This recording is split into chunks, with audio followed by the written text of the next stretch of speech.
Dieu a mis un rêve dans ton cœur. Écris-le, garde-le comme un trésor. Quoi qu'on dise, protège la vision avec passion.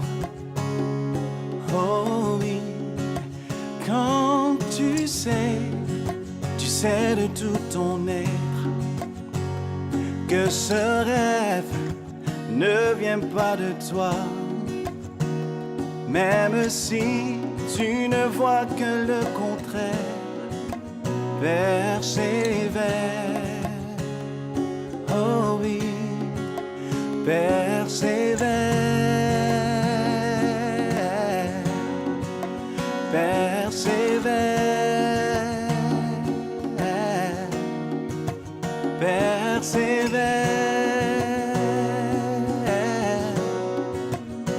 Persévère. Car sa parole, elle s'accomplira.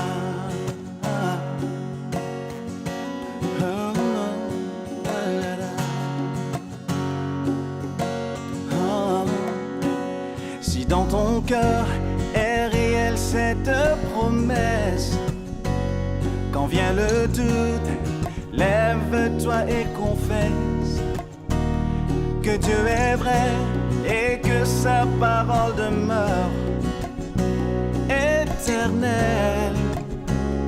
Oh, oh, oh.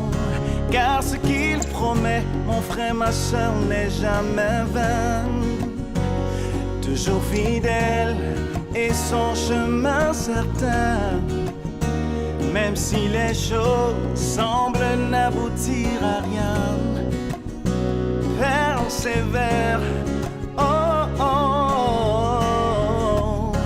Quand il dit, la chose arrive. Quand il ordonne, elle existe. Son regard est sur ce qui lui appartient. Oh, persévère, persévère, persévère, persévère. Encore une fois, persévère, persévère, persévère, persévère,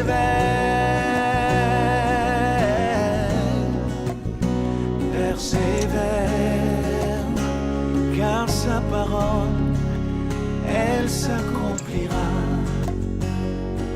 Oh oui, elle s'accomplira. Oh oui, elle s'accomplira. Certainement. Oh oui, elle s'accomplira.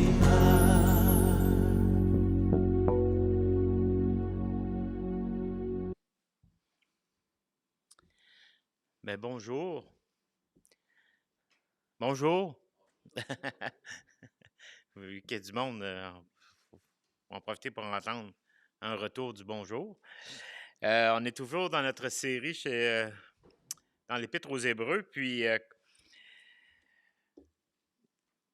on apprend au travers de cette épître que Jésus est plus que tout. Jésus est... En fait, l'Épître aux Hébreux a été écrit pour démontrer aux Hébreux, mais en même temps à tous les êtres humains, que Jésus est supérieur à toute chose. Il est le Dieu par excellence, le seul vrai Dieu. Il est au-dessus de sa création, donc au-dessus des anges. Il est au-dessus de la loi, dans le sens qui, même si c'est quand même Dieu qui a donné la loi aux hommes, elle était pour démontrer ce besoin de l'homme d'être racheté parce que son cœur était mauvais. Jésus est au-dessus de cette loi-là. Il est plus grand que la loi.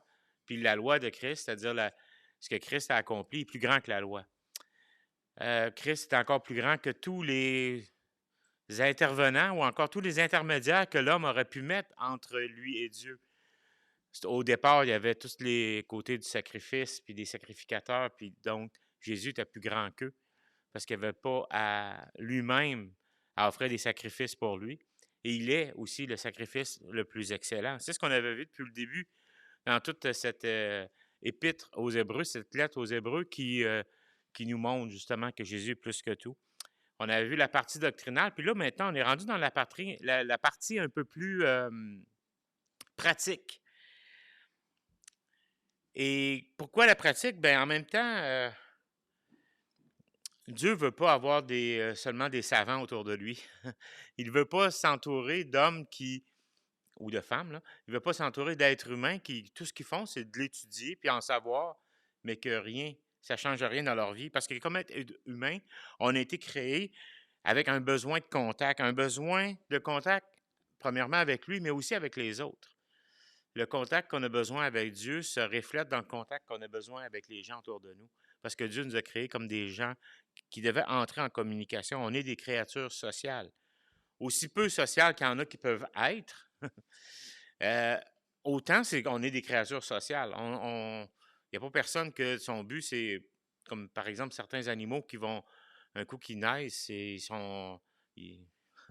n'auront pas de partenaire, ils vont vivre seuls ou à part quelques moments dans leur vie où ils doivent assurer la descendance de la race. Mais sinon, hein, il y a des animaux qui vont vivre comme ça. Mais l'être humain, il n'y a pas d'être humain qu'un coup après la naissance, puis qui a été sevré, qui s'en va, puis qu'il va vivre à l'écart sans jamais avoir de contact avec personne. Parce qu'on est des créatures sociales. Peu importe la grandeur du cercle d'amis qu'on a, peu importe la grandeur des gens qui nous entourent. Qu'on en soit conscient ou non, et je vous dirais que dans les dernières années, hein, de 2000 à 2022, on en a pris un peu plus conscience parce que ce qu'on appelle la pandémie, puis toutes les mesures qui ont été mises en place à ces moments-là, nous ont fait une belle démonstration que pour garder une bonne santé mentale, ben, il nous faut une certaine proximité avec des gens, être en relation avec des gens, avec certaines personnes qui nous entourent. Et pour d'autres, c'était plus difficile parce que être emmuré pendant un certain temps avec simplement une ou deux personnes, c'était pas assez. Il y en a qui avaient besoin de plus. Il y en a qui sont plus sociales que d'autres, mais on a quand même, lorsqu'on était seul, lorsqu'on était en petit groupe ou juste en petite bulle, là, qu'on appelait les bulles familiales, il y en a que, bon, la santé mentale en a souffert parce qu'il y avait besoin de rencontrer des gens, d'être en contact, puis tout ça. Et dans cette série d'enseignements, on arrive aussi à cette partie, comme je disais tantôt, un peu plus pratique de la lettre. Et les versets 19 à 20 qu'on va lire ce matin du chapitre 10, ils servent un peu de transition avec tout ce qui a été dit dans les 10 premiers chapitres, comme tout le fondement doctrinal qui a été fait dans cette épître-là. Et quand je dis que ça sert de transition, c'est qu'à partir de maintenant, on va aller plus vers le reste de la lettre, mais qui est jusqu'au chapitre 13, qui est plus pratique. C'est comme si l'auteur posait la question, puis il disait, maintenant, qu'est-ce qu'on fait avec tout cet enseignement-là que vous avez reçu? Vous savez que Jésus est plus grand que tout. Je vous l'ai démontré au travers la loi, au travers l'ordre naturel des choses, au travers ce que Dieu a fait. Maintenant, qu'est-ce qu'on fait avec ça? Comment qu'on va y répondre d'une manière adéquate? C'est bien beau de savoir que Dieu est grand, mais si ça ne change rien dans ta vie, est-ce que tu le sais vraiment? Est-ce que ça change de quoi à notre vie d'une manière pratique de savoir que Dieu est là, que Dieu est grand, puis que Dieu existe? Les versets 19 à 25 sont un peu un préambule à ce qui va suivre dans le reste de la lettre. C'est la partie qu'il y en a qui vont aimer, puis il y en a d'autres qui ont aimé mieux la première partie parce qu'ils sont plus des gens de doctrine, puis il y en a d'autres qui vont dire, il faut que ce soit pratique, cette doctrine-là.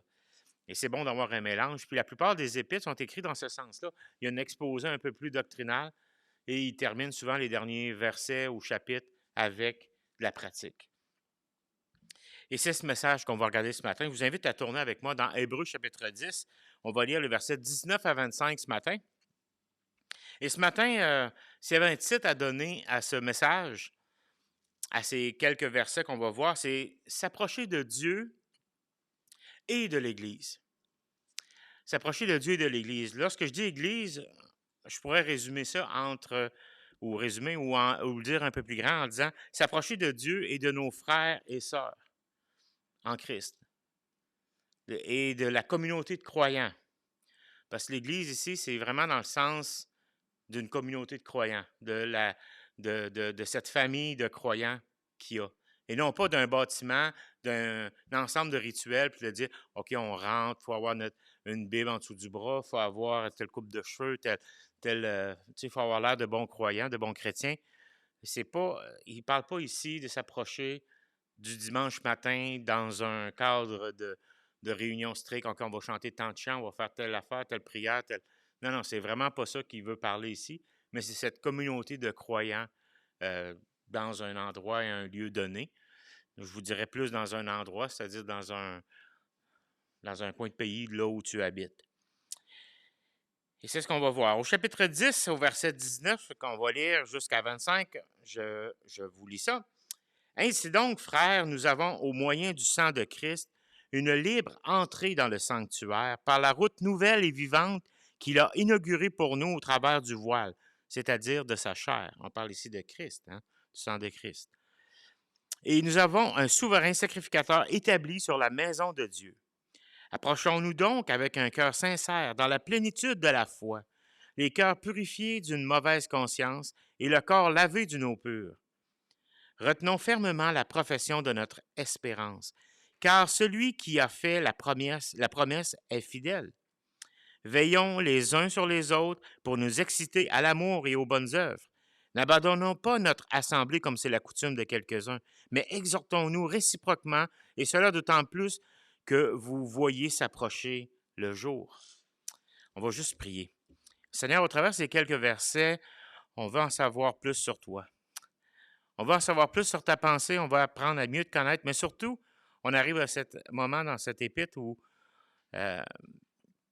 l'auteur, ou toi qui est derrière cet auteur, qui a inspiré cet auteur, nous donne des côtés plus pratiques à tout ce qu'on a vu jusqu'à maintenant. Et Seigneur Dieu, on a vraiment besoin de mettre en pratique ces choses parce que les savoirs, c'en est une, mais les vivre, c'est ce à quoi tu nous as appelés. Merci encore pour ce texte, qu'on puisse bien le saisir pour ta plus grande gloire. Amen. Le message de ce texte peut être résumé en deux priorités fondamentales qu'on retrouve dans le titre, s'approcher de Dieu et de l'Église. S'approcher de Dieu et des enfants de Dieu. Il faut s'approcher de Dieu et s'approcher de nos frères et sœurs en Christ. Puis au travers de ça, on va le voir au travers de trois petits points. C'est fun de cortiquer un texte comme ça, là. C'est plus facile. Mais le premier élément qu'on va voir, c'est qu'on a cette assurance d'un libre accès à Dieu en Jésus. Les versets 19 et 20, c'est ce qu'on va voir. On a une assurance qu'on a un libre accès à Dieu en Jésus. Il s'agit d'un résumé de tout ce qui a été exposé jusqu'à maintenant depuis le chapitre 1. On pourrait craindre de nous approcher d'un tel Dieu. On pourrait avoir cette peur de s'approcher d'un Dieu quand on vient de passer au travers tout ce qu'il est en la personne de Christ, puis toute sa grandeur qui est au-dessus de toute chose. Il y a des hommes sur cette terre qu'on ne pourra jamais approcher. Soit qu'ils ont une garde, soit qu'ils ont des gens qui les protègent, soit qu'on n'est pas de la même classe qu'eux. Puis on pourrait avoir cette idée que Dieu est comme ça. On n'est pas dans la même classe que Dieu. Dieu, en même temps, on sait qu'on n'est pas dans la même classe que Dieu. Mais on pourrait se dire, il ne voudra jamais m'écouter. Mes prières, ça donne quoi de prier? Je dis, il n'y a pas un Dieu qui m'écoute. Il n'y a pas un Dieu qui va s'abaisser à me parler ou encore qui est disponible à me parler. Il y a un film, il y a quelques années, qui avait sorti avec Jim Carrey, à Bruce le Tout-Puissant. Puis dans ce film, qui est une comédie, il charle un peu avec Dieu, il y a une interaction avec Dieu, puis c'est facile pour toi, blablabla. Puis Dieu, il donne comme, OK, je vais te donner une partie de mes pouvoirs pendant quelques instants. Puis là, les premières choses qui commencent que Bruce, le Tout-Puissant, commence à virer un peu fou, c'est qu'il entend toutes les prières qui sont adressées. Puis là, il se met à virer fou, puis il dit, Dieu, il dit, comment tu fais pour tout entendre, tout comprendre, puis tout ça? Il dit toutes les prières de la terre. Il dit, les prières de la terre? Il dit, je t'ai juste donné celle de ton quartier. Tu entends seulement celle de ton quartier. Tout ça pour démontrer que Dieu, il entend, il comprend, puis il veut prendre soin de chacune de nos prières. Puis on pourrait craindre de s'approcher d'un tel Dieu parce que parfois, ce soit notre péché, notre indignité, nos gaffes, nos convoitises, qui on est comme personne. On sait qu'on est des fois, on parle contre un tel, on pense croche, puis là, on se dit, ouais, mais si Dieu est au courant de ça, il ne voudra jamais, ça ne me donne pas grand-chose d'y prier, il va me dire, j'ai un gars, ce que tu as fait l'autre fois. Tu sais, tu as l'impression, il dit, non, il va me remettre ça sur le nez. De quel droit qu'on a de nous approcher de Dieu? Bien, la réponse ici dans le texte nous dit parce qu'il nous accueille dans la présence dans sa présence par l'œuvre parfaite de son Fils. Par les mots ainsi donc, frère, l'auteur s'inclut lui-même aussi. Il s'identifie à ce qu'il affirme. Au verset 19, hein, ainsi donc, frère, parce qu'il parle de cet accès auprès de Dieu, il dit nous avons auprès de Dieu cet accès. Le message est clair. C'est comme si on arrivait devant la porte de Dieu, de sa chaumière, de sa maison, de son palais, peu importe comment vous imaginez ça. Il y en a d'autres qui vont dire un shack parce qu'ils ont vu un film qui s'appelle The Shack. Puis c'est là que quelqu'un a rencontré Dieu. Mais c'est comme si c'était écrit sur la porte, entrez, c'est libre, c'est pas barré. Vous pouvez entrer, l'entrée est libre. Nous avons auprès de Dieu un libre entrée dans le sanctuaire. Pardon. C'est comme si tous les croyants sont bienvenus parce que l'accès est désormais ouvert.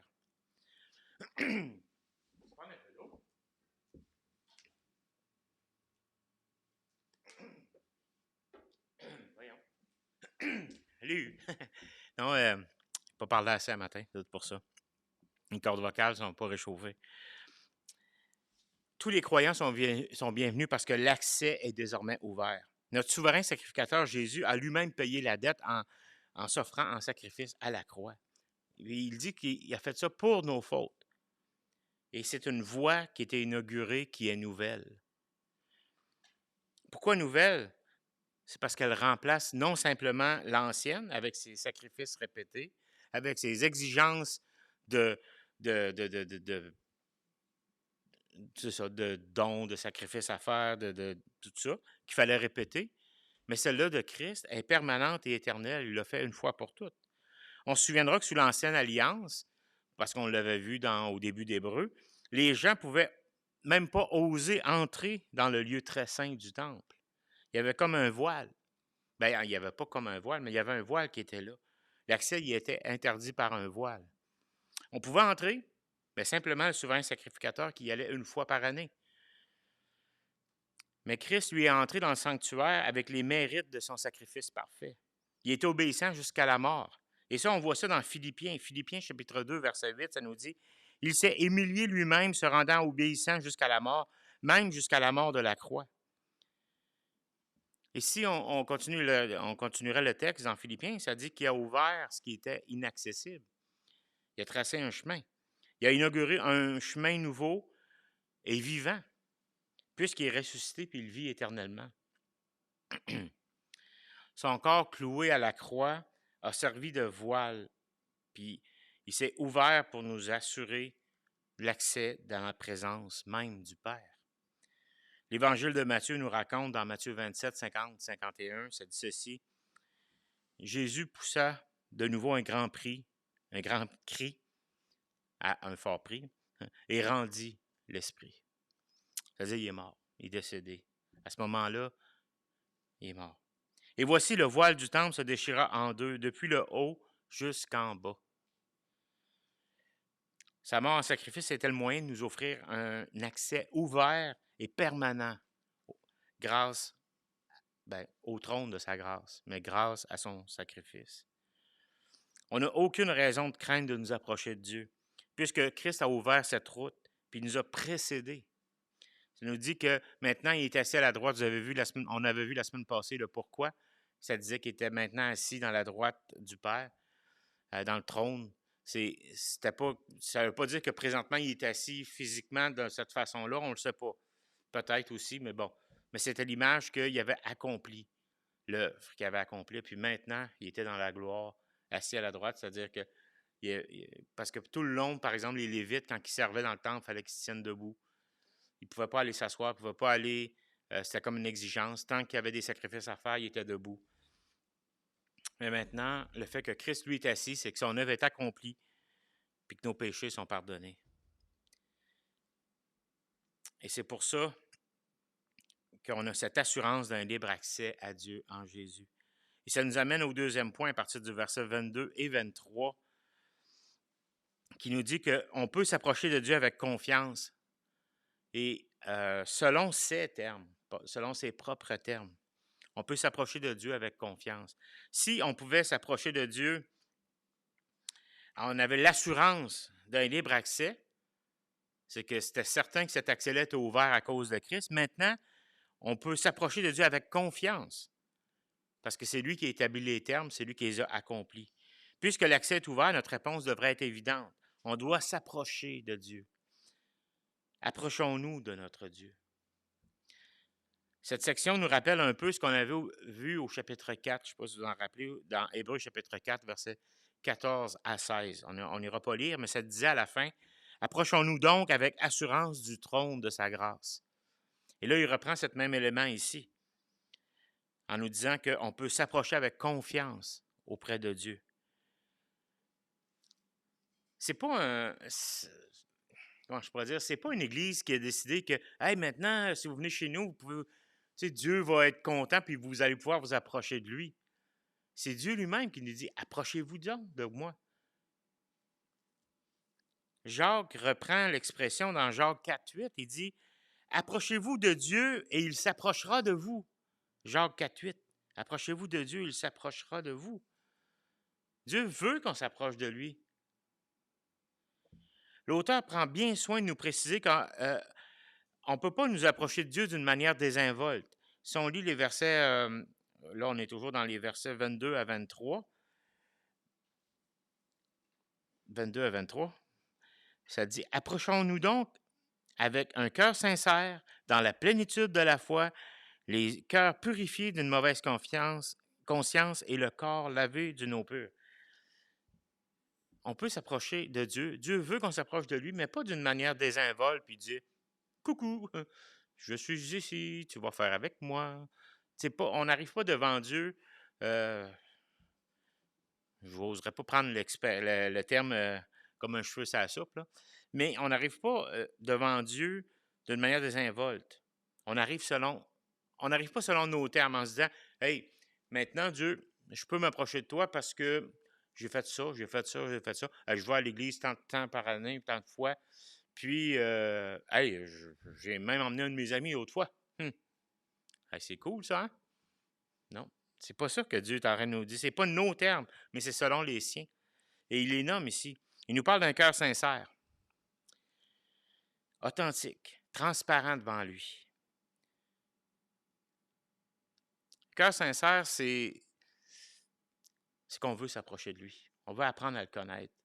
On veut avoir cette relation avec lui. Il n'est pas en train de dire que il faut avoir fait tant, ça. Non, viens avec un cœur sincère. Parfois, on va visiter quelqu'un, puis on le fait un peu par obligation, tu sais. Parce que, faut y aller, tu sais. On est dû. Bon, je ne donnerai pas d'exemple. Ça peut être blessant. Mais ce que je veux dire, c'est qu'il y a des situations dans lesquelles on se dit, bon, il faut que j'y aille, là. Ben, y aller, puis... Mais Dieu, de toute façon, il connaît nos cœurs et il veut qu'on s'approche de lui d'un cœur sincère, transparent, qui vient avec lui pour des bons motifs, non pas pour chercher ses cadeaux, même si on sait qu'il va nous en donner. Il n'est pas une machine distributrice. Mais ce qu'il veut, c'est qu'on vienne juste, parfois lui apporter nos fardeaux, parfois lui apporter nos joies, des fois ça va être nos peines. Mais surtout pour chercher sa face. Il est un grand Dieu, puis un Dieu qui veut prendre soin de nous. On sait combien le cœur humain, lui, est tortueux, puis il peut venir à Dieu pour des raisons égoïstes. Puis souvent, la première fois qu'on vient à Dieu, c'est souvent d'une manière égoïste. Parce qu'on a peur de la mort. parce qu'on a peur, on est dans une épreuve, puis on ne peut plus s'en sortir, puis on va dire, ben, il me reste rien que Dieu à essayer. Puis on s'approche de Dieu, puis on va le voir. Ou on prie à ce moment-là. Puis ça continue des fois, même dans notre vie, même lorsqu'on est un peu plus tard. Là, c'est plus la première fois qu'on va voir Dieu, c'est plus la première fois qu'on prie, c'est plus la première fois qu'on va dans une église, c'est plus la première fois qu'on lit même la Bible. Puis parfois, on va encore à Dieu avec des mauvais motifs, des raisons égoïstes. Mais Dieu veut qu'on y aille avec un cœur sincère. Et il nous parle avec la plénitude de la foi, ou en d'autres termes, une foi pleine et entière. Donc, un cœur qui est prêt à lui faire confiance dans ce que Dieu accomplit. Si on vient voir Dieu et on lui demande « j'ai besoin d'aide », si on vient voir Dieu et on veut juste apprendre à le connaître, je choisis d'être confiant dans sa souveraineté, dans sa bonté, dans sa grâce. Une foi pleine et entière, c'est plus qu'une simple foi qui croit en son existence. Je n'ai pas mis le texte, mais dans Jacques, ça nous dit « Tu crois qu'il y a un Dieu, tu fais bien. Les démons aussi le croient, puis ils tremblent. » Fait que juste aller devant Dieu et dire « Ben moi, je crois qu'il y a un Dieu. On va aller voir qu'est-ce qui se passe. » Puis, Dieu veut une foi sincère. Une foi pleine en ce qu'il va faire. C'est comme, je donne parfois l'exemple de quelqu'un qui demande de la patience à Dieu. Il dit « Donne-moi de la patience, mais tout de suite. » Mais si on demande à Dieu quelque chose, il va l'exercer. Si on demande de la patience, il va nous donner des situations auxquelles notre patience va être mise à l'épreuve. Puis, ça va devenir de la patience. La même chose avec l'amour. Si on demande à Dieu, j'aimerais être quelqu'un de plus aimable. Non, qui aime mieux, pas de plus aimable. Ça peut être le fun aussi, là. Mais j'aimerais être capable de mieux aimer mon prochain. Mais vous pouvez être sûr que ce n'est pas votre prochain qui va devenir aimable. C'est que Dieu va mettre des situations auxquelles vous allez devoir l'aimer. Puis, si on fait confiance à Dieu, puis on aime notre voisin au travers de cette situation-là, au bout d'un certain temps, on va se rendre compte qu'on aime mieux.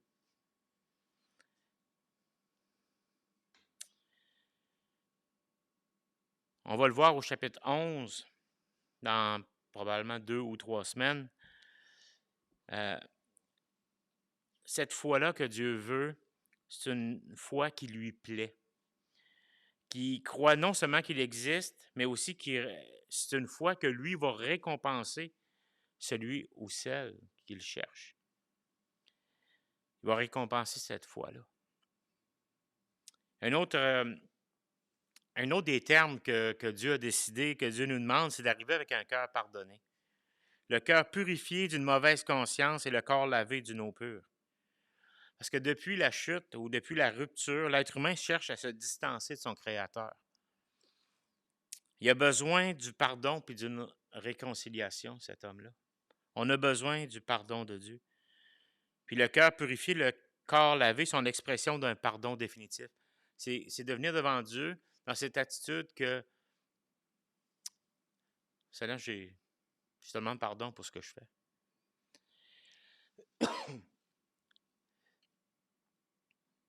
Là, ce qu'on dit venir à Dieu, c'est pas à toutes les fois qu'on a cette relation avec Dieu, mais la première fois qu'on vient à Dieu, à un moment donné, il faut réaliser qu'on l'a offensé, puis lui demander pardon, puis garder cette attitude-là aussi.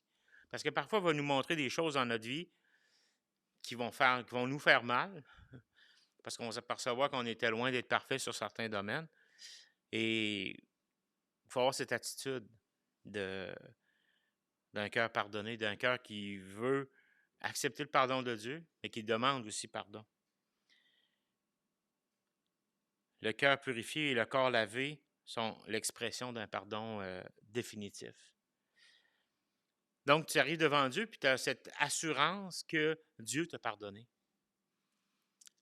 Dieu ne te tient pas rigueur pour tes péchés passés, tes péchés présents, puis même tes péchés futurs. Michée 7, un peu plus, je ne me rappelle plus exactement, là, mais c'est 7-10, quelque chose de même. 7-12. Et ça nous dit qu'il prend nos péchés puis il les jette dans le fond de la mer. En voulant dire qu'il décide de les oublier puis il les envoie le plus creux possible de nous, nos péchés. Mais on aime tellement se rappeler qu'on n'est pas digne, puis qu'on ne veut pas aller devant Dieu. Ici, par rapport à l'eau pure, il y en a plusieurs qui croient que c'est une allusion au baptême du croyant, qui illustre cette mort avec Christ et la nouvelle vie qu'il nous donne. Mais je ne vois pas nécessairement ici une allusion au baptême dans cette expression-là, parce que le baptême n'est pas nécessairement une condition pour aller devant Dieu. C'est un acte d'obéissance éventuellement à faire, mais ce n'est pas une condition pour aller devant Dieu. Dans Ézéchiel 36, 25 à 26, c'est plus cette allusion-là que je vois. Ça dit « Je ferai sur vous l'aspersion d'une eau pure, et vous serez purifiés, et je vous purifierai de toutes vos souillures et de toutes vos idoles. Je vous donnerai un cœur nouveau, et je mettrai en vous un esprit nouveau. J'ôterai de votre chair le cœur de pierre, et je vous donnerai un cœur de chair. Je mettrai mon esprit en vous. » Comme le sang des sacrifices dans l'Ancien Testament fut répandu par Moïse et par le peuple pour le pardon, comme les sacrificateurs avaient des bains de purification, on a reçu en Christ le pardon. On nous a lavé de nos péchés par son sang, par ses mérites et par son œuvre de rédemption en notre faveur à la croix. Et une dernière chose qui nous dit ici comment on peut s'approcher de Dieu, c'est avec une espérance. Et c'est quoi cette espérance-là dans Hébreu? Au chapitre 6, on avait vu que cette espérance était une ancre solide et ferme. On avait toutes les raisons d'espérer parce que ça ne dépend pas de notre fidélité à nous, parce que notre fidélité souvent est vacillante. Puis on a tous vécu des époques où on a pratiquement tous vécu une époque où peut-être ça n'a pas paru dans le regard des autres ou les autres en nous regardant ne voyaient pas ces choses-là, mais des moments où notre foi était vacillante ou que notre fidélité envers Dieu était vacillante. Puis même elle était absente, mais ça paraissait peut-être pas visible. Parfois oui, parfois on était éloigné de Dieu puis on vivait de cette façon-là parce que notre fidélité à nous est vacillante. Mais ici, quand il parle de fidélité, notre espérance est dans la fidélité de celui qui a fait la promesse. Notre Dieu pour qui il est impossible de mentir, il accomplit toujours ses promesses. Et Paul dira à Timothée, dans 2 Timothée 2, 13, « Si nous sommes infidèles, lui demeure fidèle, car il ne peut se renier lui-même. » Confesser notre espérance, c'est une déclaration d'allégeance. C'est affirmer et croire que Jésus est Seigneur et que nous serons avec lui pour l'éternité. C'est ça notre espérance. Et ça dépend de sa fidélité et pas de la nôtre. Parfois, notre fidélité va être vacillante. On va être infidèle, car si nous sommes infidèles, ça arrive. On peut s'approcher devant Dieu avec confiance parce que lui a payé le prix en la personne de son Fils. Et une troisième chose, pourquoi on doit s'approcher, on est des êtres sociaux, des êtres qui ont besoin de vivre en société, et Dieu nous donne au travers de ça la responsabilité de nous approcher des frères et des sœurs de l'Église ou de s'approcher de l'Église. Versets 24 et 25. On va les relire. Ça dit ceci.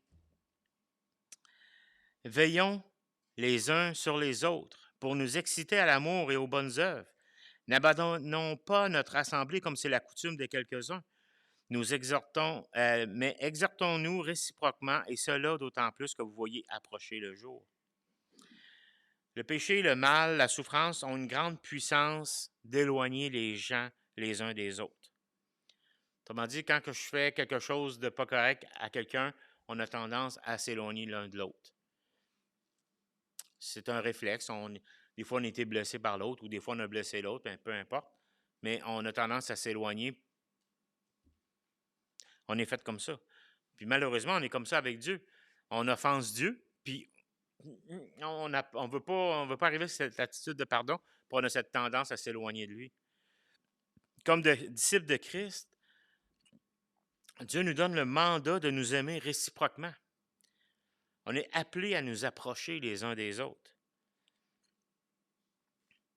Quand je parlais ici de s'approcher de l'Église, parce que je voulais résumer, mais je voulais aussi dire l'endroit où les croyants vont se réunir, les activités, les moments où on va pouvoir vivre entre frères et sœurs, où on va pouvoir apprendre à mieux se connaître. S'approcher de Dieu doit nous conduire à nous approcher des autres croyants. Et une fois de plus, l'auteur ici nous donne la manière de s'approcher des autres. On ne s'approche pas des autres orgueilleusement en se disant que hey, je suis rendu là, à venir vous montrer comment faire. C'est-à-dire en veillant les uns sur les autres. Il n'est pas question aussi de se surveiller puis en cherchant un peu la faute pour critiquer l'autre, là. Mais c'est de nous intéresser aux autres, de chasser notre égoïsme et chasser aussi l'amour de nos aises, l'amour de notre confort pour prendre soin des autres. Être concerné par la communion, par leur communion avec Dieu, leur croissance, leur santé spirituelle. C'est le devoir de chacun d'entre nous et non pas simplement d'un pasteur, d'un groupe d'anciens ou peu importe, ou encore des éternels optimistes dans l'Église. Là. Ah, les autres sont craqués puis ils vont chercher. Tu sais, hein, c'est le job là, d'aller chercher tout le monde.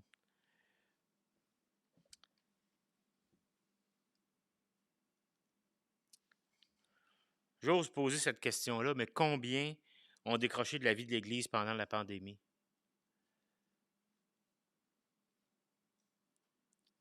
Est-ce qu'on va les abandonner? Pour persévérer, on a tous besoin d'encouragement. Il faut veiller les uns sur les autres. Et lorsqu'on commence à s'éloigner les uns des autres, c'est là que la relation, de plus en plus, s'étiole. C'est comme ça dans une famille, dans un couple. C'est comme ça dans la famille de Dieu. C'est comme ça avec nos frères, nos sœurs. Il faut persévérer dans notre vie d'Église. Ça, c'est un autre point, c'est un autre élément que l'auteur nous donne ici dans ce besoin de s'approcher les uns des autres. Nous rencontrer en assemblée, le texte nous le dit ici, c'est essentiel. L'abandon de l'assemblée, ce n'est pas une nouvelle chose du 21e siècle. Elle était déjà présente à l'époque de l'auteur aux Hébreux. Il en parle déjà. Il dit, n'abandonnez pas votre assemblée comme c'est la coutume de quelques-uns.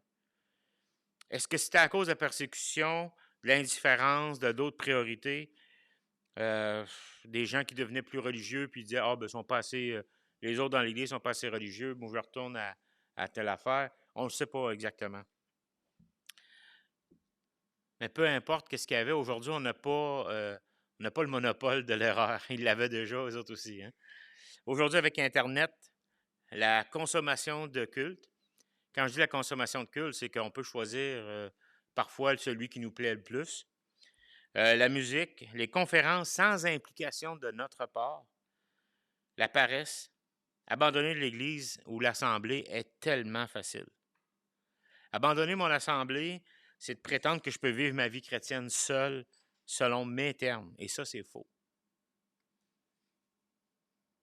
On ne s'approche pas de Dieu en s'éloignant des frères et sœurs. C'est lorsque nous sommes près les uns des autres qu'on est motivé à nous approcher de Dieu.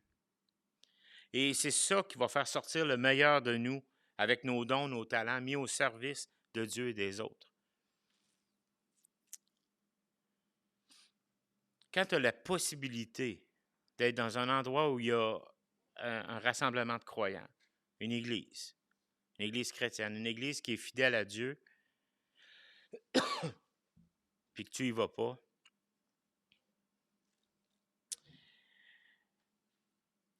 connaissez un peu cette image du tison. Hein? C'est des tisons ardents qui sont dans un feu. Si tu en prends un, puis tu le sors, tu le mets à côté, il va noircir. Puis il va refroidir, puis il va s'éteindre. Si tu le reprends, tu le mets dans le feu, qu'est-ce qu'il va faire? Il va redevenir rouge. Puis il va pouvoir être alimenté puis continuer le feu. Mais si tu le mets tout seul, il va rester rouge un petit peu, là, puis ça va rapetisser. Puis à un moment donné, il va juste sortir une petite fumée, puis ça va être un petit bout de bois brun, noir, calciné. C'est tout. Il y a trop de gens qui se contentent d'un contact occasionnel. Il faut rester ensemble si on veut brûler, en guillemets, pour Dieu. Et il faut s'encourager mutuellement à la lumière du retour de Christ. Et il termine comme ça. D'autant plus que vous voyez s'approcher le jour.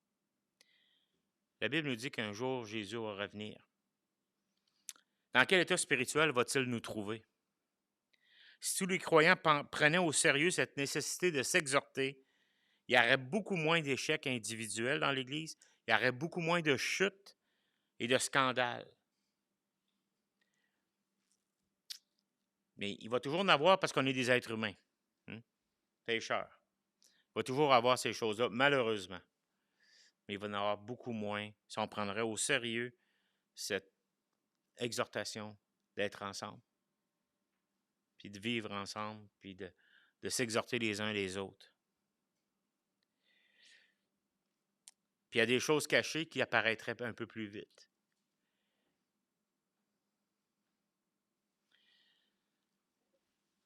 J'ai été créé pour être près de Dieu. Dans le jardin, au tout début, Dieu nous dit qu'il y avait cette relation avec Adam, avec Ève. Il allait marcher tous les jours avec eux. Comment ça se passait? Aucune idée. On a plein d'images, là, on a vu des livres d'images même, puis on s'imagine ça, là, mais on ne sait pas comment ça s'est passé. Mais il y avait cette proximité entre Dieu et l'être humain à ce moment-là. Et Dieu, à cause de Christ, a rétabli cette relation comme ça. Il a dit qu'il a mis en nous son esprit. On l'a vu dans Ézéchiel. C'est quoi ma proximité avec Dieu, c'est ainsi? Est-ce que je suis réconcilié avec lui par Christ? Ou encore, ai-je décroché? Ai-je besoin de me rapprocher de mes frères et sœurs et de m'éloigner des distractions inutiles? Il ne faut pas se contenter d'être des spectateurs puis des consommateurs, mais soyons des disciples de Christ, désireux de vivre dans une relation intime avec notre Dieu, mais aussi avec nos frères et sœurs en Christ. Qu'est-ce qu'on peut faire de concret cette semaine pour encourager quelqu'un qui en aurait besoin? Première chose, c'est sûrement de prier. Père éternel, merci pour ce message. Merci pour cette parole qui nous rappelle que tu veux qu'on s'approche de toi. Puis on peut s'approcher de toi parce qu'on a cette assurance que le chemin a été inauguré par Christ. Tout ça, Seigneur, c'est selon tes termes. Tu veux qu'on vienne avec une foi sincère, un cœur sincère, une pleine foi, qu'on fasse confiance dans les éléments de la vie. Mais Seigneur, une des exemples pratiques de cette relation qu'on a avec toi, c'est celle qu'on va avoir avec nos frères et sœurs. Celle qu'on va avoir ensemble, de s'exhorter les uns les autres. Il est possible que parfois on est infidèle avec toi, mais aussi avec ce que tu veux qu'on fasse dans ton Église. Mais Seigneur, donne-nous la force de persévérer. Cette endurance qu'on a besoin pour être aimé, mais aussi aimer, comme toi tu nous aimes. Merci pour ton Église. Seigneur, qu'on puisse être fidèles jusqu'à la fin. Et pour ceux qui, au travers les dernières années, se sont éloignés de cette relation avec leurs frères, leurs sœurs, peut-être avec toi aussi. Ramène-les, Seigneur. Ramène-les à toi. Touche les cœurs, afin qu'ils puissent goûter combien tu es bon, combien tu es grand, et combien tu veux intervenir dans chacune de nos vies. Et nous te prions et nous les remettons entre tes mains, tout comme nous, on a besoin de toi pour rester. Et dans le beau nom de Jésus-Christ que nous te prions ces choses. Amen. Bonne semaine.